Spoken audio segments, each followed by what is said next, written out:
This young man ran past Megumi and suddenly smelled a peculiar scent, prompting him to follow up and ask for details. It turned out that Megumi was searching for a lost special grade cursed object, which had been picked up by Yuji.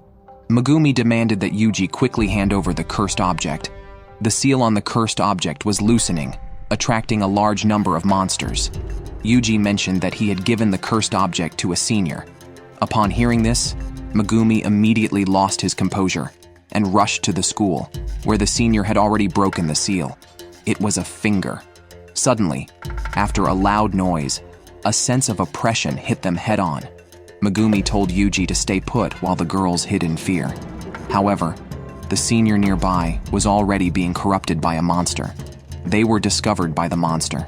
Megumi was still on his way, saw a monster blocking the path, and immediately summoned a jade dog, which he then used to crush the monster on the spot.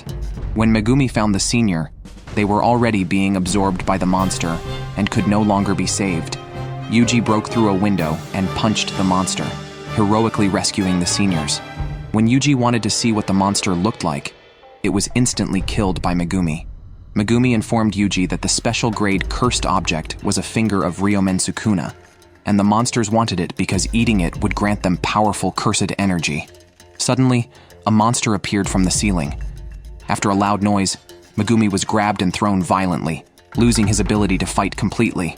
Just then, Yuji came to the rescue, but it was ineffective because defeating the monster required the use of curse techniques. Things took a turn for the worse when Yuji was punched into the air. When the cursed object fell, Yuji said that only by gaining cursed energy could he save everyone. After swallowing the cursed object, Yuji burst out with astonishing power, capable of instantly killing the attacking monster. Yuji had transformed, now with 4 eyes, as his body had been taken over by the cursed spirit Sukuna, who threatened a massacre, but was soon reclaimed by Yuji. Megumi now saw Yuji as a monster that needed to be dealt with on the spot. Suddenly, their teacher, Gojo Satoru, appeared. After understanding the situation, he knew that Yuji could switch bodies with Sukuna and instructed Yuji to switch back after 10 seconds. Gojo Satoru, the strongest man, faced Sukuna's attack. He clapped his hands together, dodging all attacks while Sukuna could only hit the air. The teacher fought while also taunting Sukuna, treating him like a monkey, creating a large hole in the school. When he thought the fight was over, the teacher was unharmed and began a countdown.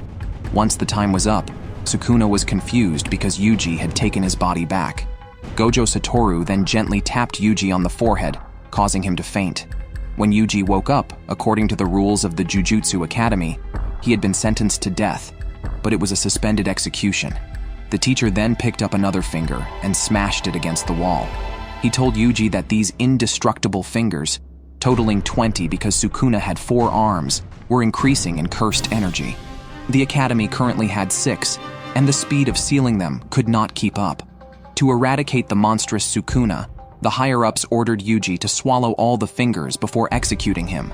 This way, Sukuna would also disappear. Otherwise, he would be executed on the spot. After saying this, they took Yuji to eat the fingers. Yuji, having swallowed the second finger, was in excruciating pain.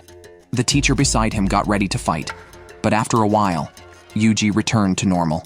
Then the teacher took him to the Jujutsu Academy, telling Yuji that he was the 3rd first-year student, and there was another female student. On their way to the academy, Yuji followed the teacher to register at the academy. On the way there, Sukuna broke out and was very articulate. It turned out that this guy had existed for 1,000 years. Afterward, all the Jujutsu sorcerers were deployed to subdue him, but all attempts ended in failure. Yuji, standing by, asked the teacher who was stronger. The teacher told him, "I am invincible." Now, having swallowed Sukuna's fingers, Yuji had arrived to report to the principal. Upon meeting, the principal asked Yuji why he wanted to become a Jujutsu sorcerer. Yuji said he just wanted to help others. Suddenly, the principal summoned a little monster and punched Yuji. Yuji got serious. After a sprint, he flattened the little monster's face with a punch. The little monster, like having eaten the rubber fruit, not only had the properties of rubber, but was also extremely fast and indestructible. After warning Yuji, it smashed into Yuji's face, then danced triumphantly, leaving Yuji dumbfounded. Suddenly, Yuji was hit again, flipping 360 degrees on the spot. When he faced the little monster's attack again, Yuji, whose meridians were opened, instantly dodged and headbutted, and finally put the little monster in a naked chokehold. He told the principal about the chokehold, that only he could swallow Sukuna's fingers. He couldn't escape this mission, so he wanted to become a Jujutsu sorcerer. He didn't want to feel regret. After hearing this, the principal was very satisfied with Yuji's answer. Just like that, Yuji received the principal's approval. Then they went to meet another female student. She was Nobara. Gojo Satoru, the teacher, said he would take them for a tour. Gojo Satoru then took them to see the world, leading them to a cursed, abandoned building. The teacher told them to eliminate the monsters inside, because he wanted to see their strength.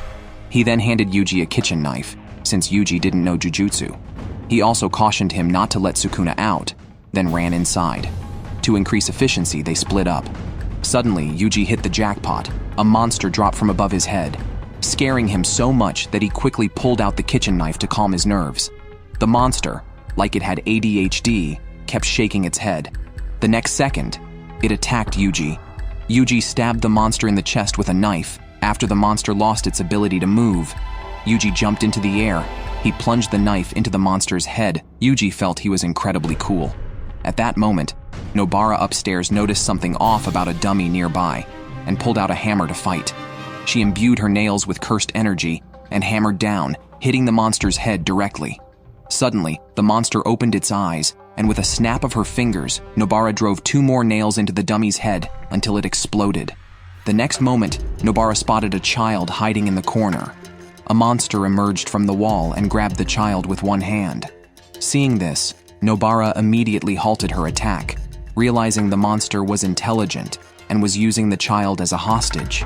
After a mental struggle, Nobara reluctantly lowered her weapon. Yet, the monster still didn't release the child. Just as Nobara was losing hope, a giant fist stretched out from the wall, startling the monster. Yuji sliced off the monster's arm with one cut, then kicked it, saving the child. The panicked monster tried to flee. As it ran past the wall, Nobara threw a straw doll toward the monster's arm, then quickly hammered a nail with force. At that moment, the monster was struck mid-air, likely unaware of how it met its end. Suddenly, an emergency arose. A special-grade cursed spirit appeared at the juvenile detention center. The higher-ups sent Yuji and others to rescue the hostages. Unfortunately, Gojo Satoru was away on a business trip. The man with glasses warned them to avoid fighting the special-grade cursed spirit and to run for their lives. Thus, Yuji and his group ventured in. Deep inside, they discovered the hostages were already dead. As Yuji tried to retrieve the bodies, Megumi pulled him away, telling him those bodies weren't worth bothering over. Suddenly, Nobara fell into a dark pit, and nearby, the Jade Hound was also gone. Seeing this, Megumi urged Yuji to escape. The next second, a special-grade cursed spirit appeared before them. The overwhelming oppression left both of them unable to move. After struggling for a while, Yuji pulled out a sharp kitchen knife and swung at the cursed spirit, resulting in Yuji losing a hand. Faced with this dire situation, Yuji called for Sukuna's help, but Sukuna refused. Suddenly, the cursed spirit launched an attack, astonishing Megumi with its destructive power. Seeing their doom imminent, Yuji immediately told Megumi to find Nobara and then to get her out of there, signaling him after they were safe because he planned to release Sukuna. After telling him, Megumi went to find Nobara, and Yuji prepared for a desperate fight. Suddenly, with a sweep of its hand, the cursed spirit blasted Yuji away. Another strike created a huge hole in the wall. As the cursed spirit prepared to deliver the final blow, Yuji quickly rose to block the attack. His human body was utterly incapable of stopping the attack. After a flash, Yuji was overwhelmed. Now he realized how weak he truly was. Recalling that the source of cursed spirits stemmed from negative human emotions, he fully awakened, clenched his fist, and transformed negative emotions into strength, releasing it with his punch. Unfortunately, this attack had no effect on the cursed spirit.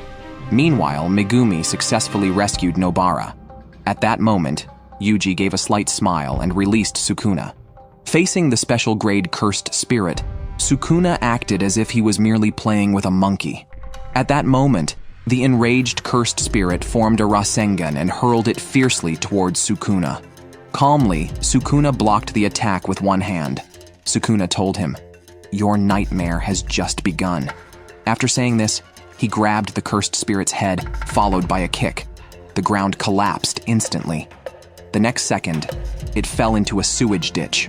Meanwhile, Megumi asked the man with glasses to take Nobara to the hospital, while he waited here for Yuji to return. Looking back, this poor special-grade cursed spirit had been punched into the wall by Sukuna, but it was able to heal itself. Regrowing its limbs, it seemed to feel capable again. Seeing it so pleased, Sukuna decided to show it the true art of curses. With a gesture from Sukuna, his domain unfolded, and instantly everything around changed. The terrified cursed spirit was killed on the spot. Finally, Sukuna retrieved his own finger. After the battle, the special-grade cursed spirit was burned to ash. Outside, Megumi, realizing the special-grade cursed spirit had been eliminated, waited for Yuji's return. Suddenly, Sukuna appeared behind him and told him Yuji wasn't coming back. Then he made a shocking move, plunging his hand into his own body and pulling out his heart, because he planned to use Yuji as a hostage. As a cursed spirit, he didn't need a heart to survive, and Yuji would die once he switched bodies back. Then he consumed a third finger, and Sukuna's power greatly increased. Facing this dire situation, Megumi had to fight. After a gesture, he summoned a giant bird to battle. Sukuna evaded Megumi's attacks with his hands in his pockets, showing complete confidence. The disparity in their strengths was immense. Megumi couldn't touch him. Suddenly, Sukuna caught Megumi's fist with one hand, then slapped him. But Megumi didn't fall, instead using the opportunity to summon a giant serpent, which bit Sukuna and took him into the sky. But it seemed ineffective against Sukuna, who killed the serpent with a smile. Before Megumi could react, he was caught by Sukuna, thrown into the air, and then kicked. The force of the kick was such that Megumi couldn't stop, but luckily, the bird saved him in time. However, under the overwhelming power, Megumi had no escape. After a thick smoke, Megumi was completely out of options, as all his Shikigami, except for the giant bird, had been destroyed by Sukuna. Sukuna didn't immediately finish him off, instead praising Megumi's skillful use of curses. He didn't understand why Megumi chose to flee when facing a special-grade cursed spirit. Suddenly, Megumi adopted a new posture, and the look in his eyes suddenly excited Sukuna, who also became fascinated by him. It seemed Sukuna knew something. Perhaps Megumi could bring him back to life. As they were about to start fighting, Megumi told Yuji that he had never regretted saving him because he didn't want to see such a kind Yuji die like that. After saying this, Yuji came back, but having lost his heart, he immediately collapsed. Meanwhile, a new enemy appeared. This enemy entered a restaurant where the staff only saw a long-haired human man. They couldn't see the cursed spirit. Their goal was to defeat all the sorcerers, starting with sealing Gojo Satoru, and then trying to recruit Sukuna. Since the long-haired man at the table wasn't ordering anything, the manager asked an employee to find out what was going on. Realizing something was terribly wrong with these guests, the employee immediately quit and ran out. Left with no choice, the manager confronted the situation himself. Suddenly, the man burst into flames, causing a nearby employee to scream in terror. It turned out to be Jogo's doing. It didn't end there. The flames spread to other people in the restaurant, sparing no one. Jogo, who possessed the ability to control flames, planned to go after Gojo Satoru next. Yuji, who was already dead, lay in the morgue waiting for the autopsy. However, Yuji had not completely died yet. In his inner world, he met the high and mighty Sukuna. Yuji picked up a bone from the ground and threw it at Sukuna, but it only produced smoke without causing any harm. After dodging the attack, Yuji rushed up and started hitting and kicking Sukuna, but it was all in vain as he could only take hits. Then Sukuna sat on Yuji and told him that he would revive him if he agreed to two conditions. First, whenever he said the word contract, Yuji must give his body to Sukuna for 1 minute. Second, he must forget this agreement, and during this minute, Sukuna would not kill indiscriminately. With no better options, Yuji reluctantly agreed, as staying there was unbearable. Just as the coroner was about to make the first cut, Yuji suddenly got up, terrifying everyone around. After making the contract with Sukuna, Yuji was revived. The teacher expressed dissatisfaction with the higher-ups arrangement, as they intended to use this rescue mission to eliminate the threat posed by Yuji. To ensure Yuji's safety going forward, the teacher took the revived Yuji to enhance his abilities, teaching him to control the output of his cursed energy by watching horror films. Thus, Yuji spent the whole day watching movies in his room. Meanwhile, after returning to school, Megumi was still depressed and hadn't gotten over Yuji's death. Suddenly, the second-year seniors arrived. Maki, the senior skilled in using cursed tools, and Toje, who covered his mouth, were there. Most surprisingly, a panda that behaved like a human was also present, along with a senior named Okotsu, who was overseas on a business trip. He appeared to be not only strong, but also very handsome. The seniors came to inform them that sorcerers from 2 schools would be engaging in an exchange. Determined to become stronger, Nobara and Megumi decided to train with the seniors. On the other side, after seeing Yuji well-trained, Gojo Satoru was relieved and rode in a car with a bespectacled man, heading towards the principal's place. Suddenly, the teacher got out of the car, sensing an imminent danger. Just then, Jogo arrived and immediately threw a small volcano against the wall. After a dense cloud of smoke dissipated, Jogo thought the battle was over and was taken by surprise. The flames around the teacher gradually faded away.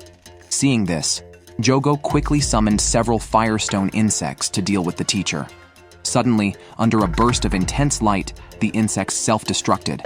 But the teacher, who could teleport, wasn't even scratched. Yet it wasn't over. Jogo delivered a powerful palm strike to the teacher's back, a strike so strong it would leave nothing but ashes. At that moment, displaying a king-like demeanor, remarking that even the so-called strongest human was just that. But he was shocked when he saw that Gojo Satoru, the teacher, was completely unharmed. The teacher told him, "Your attack didn't even reach me." With an invincible defensive technique, the closer objects got to him, the slower they moved, never actually reaching him. After explaining this, the teacher grabbed Jogo and delivered a strike to his stomach, causing him to spit out blood. Next, the teacher formed a red energy ball in his hand. After a flash of red light and a powerful blast, Jogo was sent flying thousands of kilometers away, and Jogo had nowhere to escape. Grabbing his head, the teacher then rubbed it against the ground vigorously. Frustrated, Jogo randomly blasted everything around him. Suddenly, the teacher appeared behind him and delivered a kick. As Jogo struggled to get up, looking disheveled and trying to locate the teacher unexpectedly brought Yuji along for a live teaching session. Hearing this, Jogo sensed an opportunity because he thought Yuji would hinder the teacher's performance, momentarily boosting his own confidence. However, the teacher then remarked, "You're too weak," infuriating Jogo, who then unleashed a deadly move. The ground around them enclosed Yuji and the others, with hot magma erupting from the fractured rocks.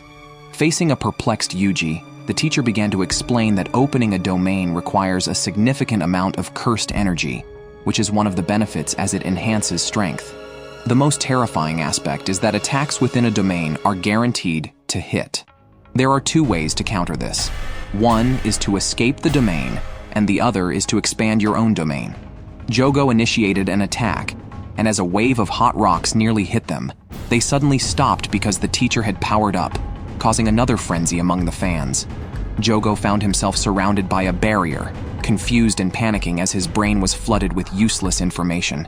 Then, he was pulled into a limitless inner side, where he could see and feel everything but could do nothing, like a lamb ready for slaughter. It was an unsolvable mental control skill. After finishing speaking, he beheaded Jogo in one move. After releasing the domain, Jogo's head had already fallen to the ground. Then, he stepped on Jogo's head and asked him who had given the orders. Meanwhile, in the distance, the long-haired man and his group were watching the battle. Seeing Jogo about to perish, Hanami decided to intervene. Suddenly, a bunch of flowers appeared before the teacher, and beautiful fresh flowers instantly sprouted all around. The teacher quickly patted his own face, realizing it was a curse. Yuji was attacked during this distraction, and Hanami rescued Jogo. But the teacher did not chase them immediately. Instead, he chose to save Yuji, who was almost devoured by a tree spirit. When the teacher tried to trace their scent, they had already made their escape. After the long-haired man and his group returned to their headquarters, inspired by this battle, they decided to seal Gojo Satoru in Shibuya in a few weeks. On the other side, Megumi and the others were training when they met a senior from another school. He was Aioi, and beside him was Mai, who is Maki's twin sister. The third-year Aoi wanted to test their strength, so he tore off his shirt and prepared for battle, striking Megumi immediately. Meanwhile, Nobara was embraced by her senior, who then pulled out a gun, threatening her not to move. On the other side, Megumi, facing the monstrous Aoi, summoned 5 frogs to fight, but Aoi instantly killed them with one strike and teleported behind Megumi for a hug, then performed a suplex on him. Megumi was grabbed by Aoi, who then violently smashed his head into a wooden wall, and after a series of charges and blows, Megumi was sent flying. But Aoi's attack did not stop. Suddenly he was bound by 3 frogs. At this critical moment, Megumi was ready to use his trump card. Toge and Panda Senpai arrived to save the day, with Panda landing a punch on Aoi. Thus, Megumi was saved, and on Nobara's side, the situation was also one-sided, as the older sister, Maki, arrived just in time, intending to discipline her younger sister, but Nobara took the opportunity to bind her sister. Just then, Aoi returned, and without deciding a winner, they could only wait until the Jujutsu exchange event to continue. On another note, Yuji was called by the teacher for a mission, and the person accompanying him was a grade 1 Jujutsu sorcerer. He was an office worker, Nanami Kento. This mission was to investigate 3 unusual deaths in a cinema, clearly a case of cursed spirits, as discovered by Nanami after his investigation. As they were about to leave, suddenly a cursed spirit appeared behind them, indicating they were being targeted. Seeing this, the teacher immediately drew his weapon, ready to fight. Facing this special grade cursed spirit, he calmly searched for a killing point, because his technique could forcibly create weaknesses on the enemy. If he could strike the opponent at the critical point of the body's 3-7 ratio, he could hit the vital spot. After explaining, he immediately demonstrated on the spot, his glasses allowing him to see the target's 3.7 ratio, and after confirming the position, he delivered a fierce slash to the cursed spirit. After hitting the critical point, he killed the cursed spirit with a single strike. Meanwhile, Yuji, who was watching the scene, was ambushed, but thanks to his training, he finally had the appearance of Yuji. His hands were filled with cursed energy, and his attacks could cause secondary damage. Because his cursed energy couldn't keep up with his burst power, a punch to the cursed spirit caused initial damage, followed by the emergence of cursed energy, which then formed the secondary damage. After the cursed spirit was defeated, it was confirmed by a doctor that they were once humans who had been transformed by cursed techniques. Kento also discovered something new. On the day at the cinema, this young man was also present. He is Yoshino Junpei, a high school student.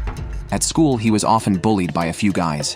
One day, he went to the cinema to watch a movie, and the bullies were also there. Suddenly, Mahito appeared behind them, and after placing his hand on one of their faces, the scene flashed, and those guys had turned into transfigured humans. Upon seeing this, Junpei chased after them to find out what happened. It turned out that Mahito was also a cursed spirit. To ascertain whether Junpei was a human or a cursed spirit, Kento arranged for Yuji to investigate him along with a counselor. Meanwhile, Kento, who had the enemy's hideout details, went alone to check it out. After finishing speaking, Yuji took a small cursed spirit to approach Junpei. Because Junpei was skipping classes, the homeroom teacher came looking for him. At that moment, Junpei tried to use a curse, but suddenly Yuji flew in, and Junpei could see the cursed spirit on Yuji. Thus, Junpei was taken away by Yuji. Faced with Yuji's questioning, he managed to act as if he knew nothing. Helplessly, Yuji had to wait for the higher-ups to handle it. Eventually, they even chatted and went to Junpei's house as guests. Meanwhile, Kento had already arrived at the enemy's hideout. A troublesome guy appeared. He was Mahito, a special grade cursed spirit possessed with intelligence. As expected of a special grade cursed spirit, he could block a slash with his hand. Kento not only possessed rich close combat skills, but was also very skilled with his legs.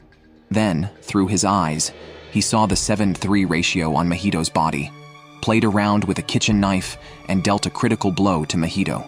Mahito was calm despite being hit because he could self-heal. Then, he brought out human-shaped cursed spirits that he had transformed. His technique could alter objects with souls. At this moment, Kento had no time to listen to his complaints, since he was half an hour from finishing work. Thus, he decided on a quick resolution. The cursed spirits summoned by Mahito were very troublesome. Not only did he have to face attacks from the cursed spirits, but he also had to beware of Mahito's sneak attacks. Kento could only dodge while looking for opportunities to strike. After a thick smoke cleared, Kento was unharmed. Suddenly, Mahito flashed in front of him, and using his technique, tried to alter Kento's body. But Kento protected his soul with his cursed energy. At this moment, Mahito became even more troublesome, increasing his movement speed. After covering his arms with cursed energy, he directly lunged at Kento. At this moment, he looked at the time. It was already 6 o'clock. It was time to get off work. Muttering, "It's time to start working overtime." Seeing this, Mahito was stunned on the spot. It turned out that Kento used time to restrain his cursed energy. Now that work was over, the restraint was lifted. At this moment, with his cursed energy fully unleashed, Kento planned to shatter Mahito's body with a single strike. This punch smashed the wall to pieces. When Mahito tried to dodge, Kento slashed his legs, leaving Mahito unable to move and forced to endure the rock attack. After a brief flash on the screen, the long-haired man appeared. At this time, Mahito ran out like a snake, still alive. Kento also suffered a bit from the encounter. On the other side, Yuji was still a guest at Junpei's house. After Yuji left, Junpei's mother, who woke up, saw a finger from a cursed spirit on the table, and the next second, she was attacked by a cursed spirit. At this moment, Mahito arrived at their house and told Junpei that his mother was harmed by some wealthy and idle dirty people who hired sorcerers to curse your mother. After hearing this, Junpei had his answer.